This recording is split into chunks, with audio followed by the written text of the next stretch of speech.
এ plus 3টা সাবজেক্টে না থাকলেও কিন্তু তোমার জিপিএ 5 আসবে। এসএসসি ব্যাচ 2026 টোটাল কতগুলো সাবজেক্টে এ প্লাস আসলে তোমার জিপিএ 5 থাকবে? তো এই কোশ্চেনটা তোমরা অনেকেই করে থাকো। তো আজকের ভিডিওতে আমি এই কোশ্চেনের অ্যান্সার তোমাদের দিব। তো এই ভিডিওটা তোমাদের জন্য গুরুত্বপূর্ণ হতে যাচ্ছে। তোমরা সবাই এই ভিডিওটি তোমাদের ফ্রেন্ডদের সাথে শেয়ার করে দিবা এবং আমার চ্যানেলটাকে তোমরা ফলো দিয়ে রাখবা, সাবস্ক্রাইব করবা। তো চলো আমাদের ভিডিওটি শুরু করি। তো তোমাদের 10টা সাবজেক্ট কিভাবে? Bangla first paper, second paper এই দুইটা মিলে একটা, English first paper, second paper এই দুইটা মিলে একটা, টোটাল দুইটা। তারপর হচ্ছে গণিত, আইসিটি, ধর্ম, বিজিএস এরকম গ্রুপিং সাবজেক্টগুলো মিলিয়ে টোটাল 10টা সাবজেক্ট।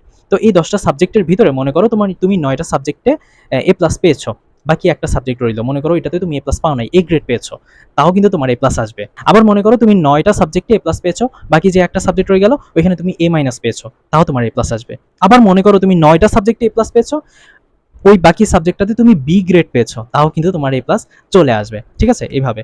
আবার মনে করো তুমি এবার 8টা সাবজেক্টে এ প্লাস পেয়েছো, বাদ বাকি যে 2টা সাবজেক্ট রয়ে গেছে ওইখানে তুমি এ প্লাস পাও না, এখানে তুমি 2টা সাবজেক্টই এ গ্রেড পেয়েছো, তাও তোমার এ প্লাস আসবে।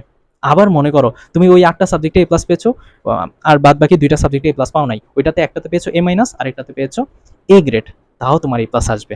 ঠিক আছে। আবার মনে করো তুমি এবার 7টা সাবজেক্টে এ প্লাস পেয়েছো, কয়টা সাবজেক্ট? 7টা সাবজেক্টে এ প্লাস পেয়েছো, বাকি 3টা সাবজেক্টে এ প্লাস পাও নাই, ওই 3টা সাবজেক্টের প্রত্যেকটাতে তুমি A grade A grade A grade তিনটাতেই এ গ্রেড করে পেয়েছো, তাও তোমার এ প্লাস আসবে। ঠিক আছে।